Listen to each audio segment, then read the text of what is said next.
आपके साथ पुनीता सिंह। बुलेटिन की शुरुआत करेंगे और सबसे पहले बात करेंगे बार बार आ रहे भूकंप की, जिस वजह से टेंशन लगातार पूर्वोत्तर राज्यों में देखने को मिल रही है। बड़ी खबर इससे जुड़ी हुई बता दें, भारत के पूर्वोत्तर राज्यों में भूकंप के झटके एक बार फिर से महसूस किए गए हैं। असम और सिक्किम में महसूस किए गए हैं झटके और असम में 2.5 मापी गई है भूकंप की तीव्रता।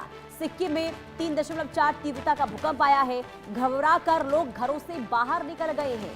देश के पूर्वोत्तर राज्य में सुबह सुबह भूकंप के झटके से लोगों में एक बार फिर से डर का माहौल देखने को मिल रहा है और ये भूकंप असम और सिक्किम में आया है और आज एक बार फिर से असम और सिक्किम की जो धरती है वो थर्रा उठी है, जिसकी तीव्रता 2.5 बताई गई है। असम में हाल के दिनों में ही कई बार भूकंप के झटके महसूस किए गए थे और सोमवार रात को सिक्किम में भी भूकंप के झटके महसूस किए गए। हालांकि उसकी तीव्रता कम थी, जिसके कारण जान माल का नुकसान ज्यादा नहीं हुआ। और ऐसे में सवाल ये है कि आखिर बार बार भूकंप के झटके पूर्वोत्तर राज्य में क्यों महसूस किए जा रहे हैं? आखिर ये क्या संकेत है? क्या आने वाले दिनों के लिए बहुत बड़ी तबाही को लेकर ये संकेत दिए जा रहे हैं? कई ऐसे सवाल उठने लगे हैं, क्योंकि ये कोई पहली दफा नहीं है जब भूकंप से असम और सिक्किम की धरती कांपी हो। इससे पहले भी भूकंप के झटकों ने लोगों को वहां पर डराया है। हालांकि भले ही तीव्रता कम होती रहे, लेकिन इसके बार बार आने से, भूकंप के बार बार आने से लोगों में डर का माहौल जरूर देखने को मिलता है। अब आइए, अब आगे बढ़ते हुए आपको कुछ जानकारियां दे दें और बताते हैं कि भारत में 17 मार्च को भूकंप कहां आया था। सबसे पहले बात राज्य यानी कि असम की कर लेते हैं। सिक्किम की देखिए, यहां पर भूकंप की जो तीव्रता थी वो 2.5 की थी, 3.4 की थी सिक्किम में। और कहां पर आया था? जिसका प्रभावित क्षेत्र था वो सोनितपुर में था और मंगन में था, यानी कि यहां इस जगह का जो पूरा इलाका था वो भूकंप से थर्राया था। और ऐसे में आज एक बार फिर से इन्हीं दो जगहों पर भूकंप के झटके लोगों ने महसूस किए हैं। हालांकि आज भी जब भूकंप आया है तो तीव्रता कम है, तीव्रता भूकंप की आज भी कम है, लेकिन सवाल यह है कि बार बार ये जो कम छोटे भूकंप के झटके महसूस किए जा रहे हैं, आखिर ये क्या संकेत दे रहे हैं? क्या आने वाले दिनों के लिए ये खतरनाक तो नहीं हो सकता है? क्योंकि जब जब ये कहा जाता है कि विशेषज्ञों की तरफ से, जो विशेषज्ञ हैं उनकी तरफ से ये कहा जाता है कि जो छोटे छोटे भूकंप हैं वो आने वाले दिनों के लिए बहुत बड़ा संकेत लेकर आते हैं। तो क्या वाकई में असम या फिर जो सिक्किम में भूकंप के झटके महसूस किए गए हैं,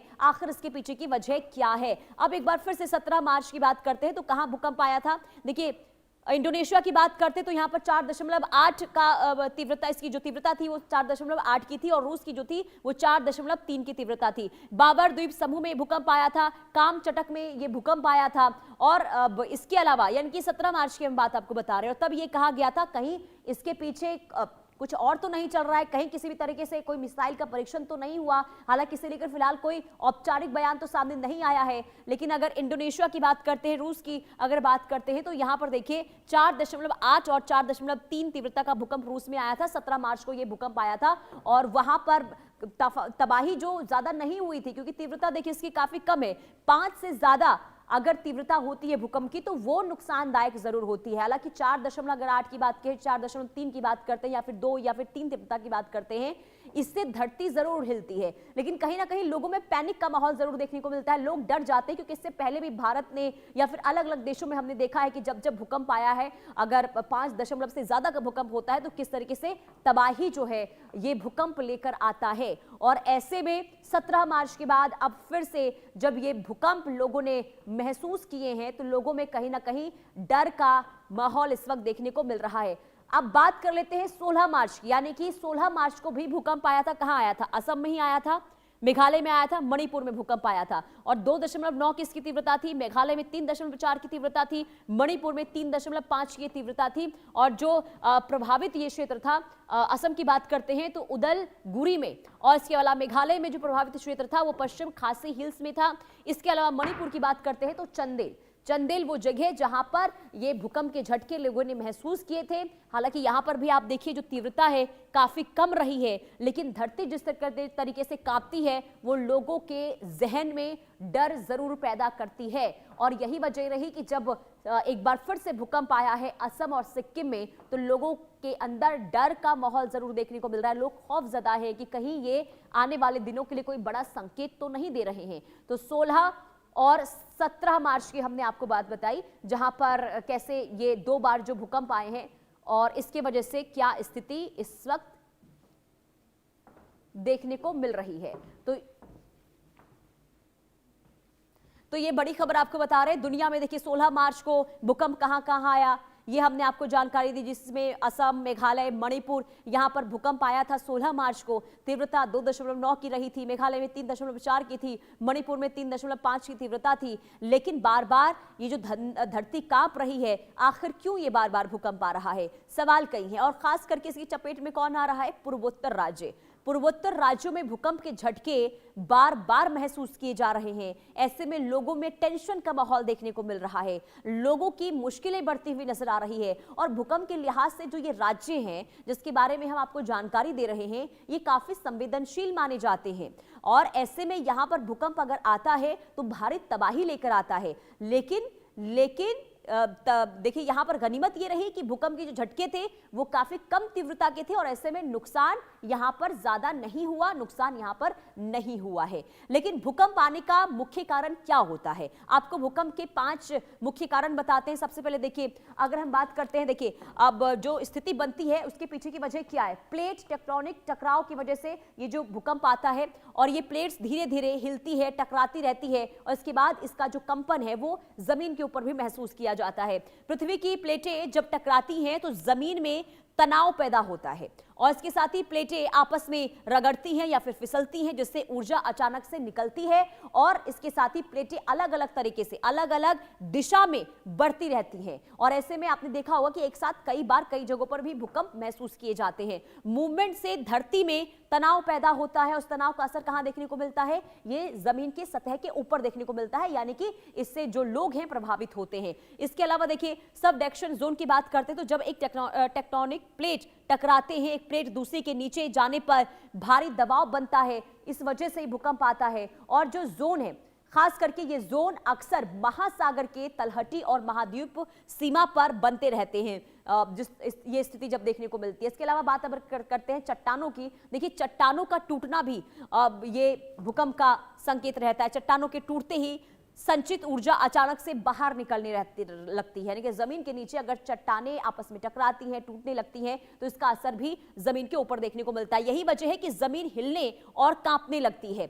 इसके साथ ही मानव गतिविधियां क्या होता है, भूकंप के केवल प्राकृतिक कारणों से ही नहीं आते हैं, इसके कई वजह हो सकते हैं, यानी कि सिर्फ प्राकृतिक रीजन ही नहीं हो सकता, मानव गतिविधियों से छोटे या कभी कभी बड़े भूकंप भी आ सकते हैं। इसके अलावा बड़े बांध, खनन या फिर परमाणु परीक्षण, कभी कभी भूकंप या फिर ये जो ट्रिगर करते हैं भूकंप को, इसकी वजह भी ये हो सकती है। इसके साथ ही भूमिगत धमाके भी भूकंप जैसी तरंगे जो है पैदा करते हैं, यानी कई बार ऐसा भी होता है कि सिर्फ प्राकृतिक चीजों की वजह से भूकंप नहीं आते, बल्कि अगर परमाणु परीक्षण किया जा रहा हो, इसके अलावा अलग अलग चीजें जो होती है उसकी वजह से भी स्थिति जो है भूकंप को लेकर बनती है। ये प्लेट्स धीरे धीरे हिलती हैं, टकराती हैं, जो हमने आपको पहले भी जानकारी दी थी कि भूकंप आने की ये वजह होती है। इसके अलावा देखिए धरती हिल रही है, कहीं भूकंप के झटके महसूस हो रहे हैं तो कहीं परमाणु टेस्ट की अटकलें भी तेज हो गई हैं। इधर दुनिया के अलग अलग हिस्सों से लगातार भूकंप की खबरें आ रही हैं। इस बीच एक डच रिसर्च ने न्यूक्लियर टेस्ट और ग्रहों की चाल को लेकर भूकंप पर बड़ी भविष्यवाणी भी की गई है। क्या सच में ग्रहों की चाल से भूकंप का अंदाजा लगाया जा सकता है और क्या न्यूक्लियर टेस्ट भी धरती को हिला सकता है, आपको समझाते हैं रिपोर्ट के जरिए।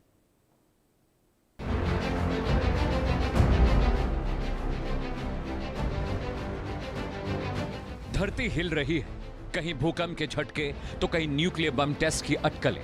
ईरान में आए भूकंप के बाद सोशल मीडिया पर परमाणु टेस्ट की चर्चा तेज हो गई है। आखिर सच क्या है?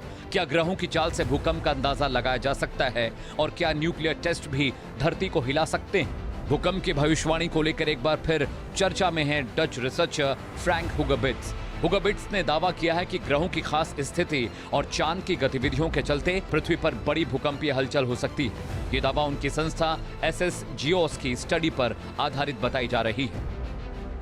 इसमें न्यूक्लियर बम की ताकत और कैपेसिटी को चेक करते हैं। टेस्ट जमीन के अंदर गहराई में किया जाता है ताकि रेडिएशन ना फैले। न्यूक्लियर टेस्ट में कभी कभी भूकंप जैसे झटके महसूस होते हैं। हुगो बेट्स इससे पहले भी चर्चा में आए थे जब उन्होंने तुर्की और सीरिया में आए विनाशकारी भूकंप से पहले सेस्मिक एक्टिविटीज को लेकर चेतावनी दी थी। उस भूकंप में हजारों लोगों की जान चली गई और कई शहर तबाह हो गए थे। हालांकि वैज्ञानिक समुदाय ऐसे भविष्यवाणियों को लेकर सतर्क रहता है। एक्सपर्ट्स का कहना है कि आज तक कोई भी वैज्ञानिक तरीका ऐसा नहीं जो ये बता सके कि भूकंप कब और कहां आएगा।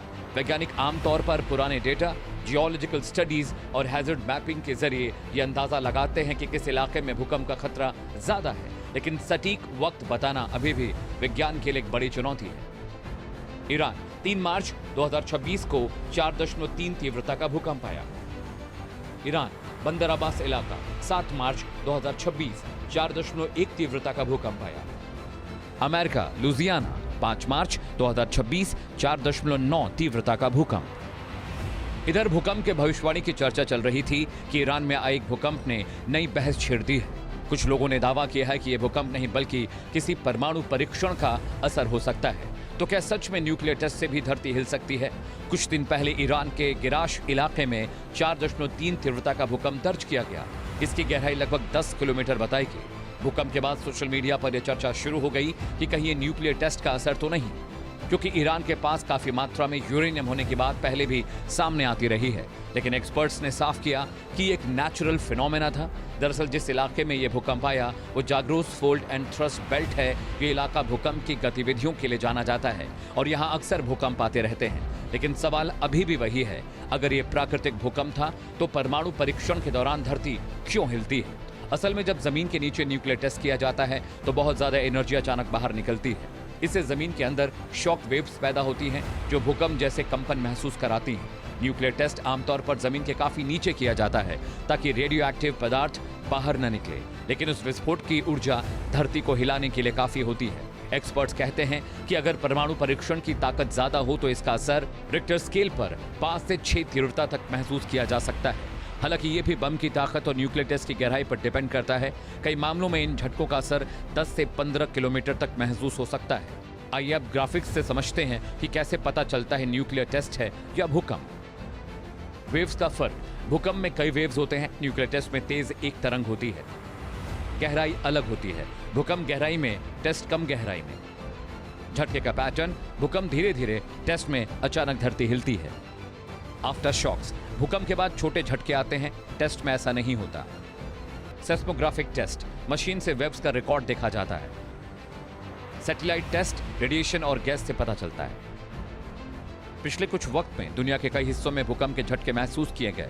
ईरान के अलावा अमेरिका के नेवाडा इलाके में भी सेस्मिक एक्टिविटी दर्ज की गई, जिसे लेकर भी कुछ लोगों ने परमाणु परीक्षण की अटकलें लगाई। धरती के झटके कभी नेचुरल होते हैं तो कभी इंसानी कारणों से भी पैदा होते हैं, लेकिन विज्ञान की मदद से इन दोनों के बीच का फर्क समझा जा सकता है। फिलहाल 10 मार्च को लेकर की गई भविष्यवाणी सच साबित होगी या नहीं, ये तो वक्त ही बताएगा। लेकिन एक बात साफ है कि धरती के रहस्य अब भी पूरी तरह समझे नहीं जा सकते। Bureau report, India news.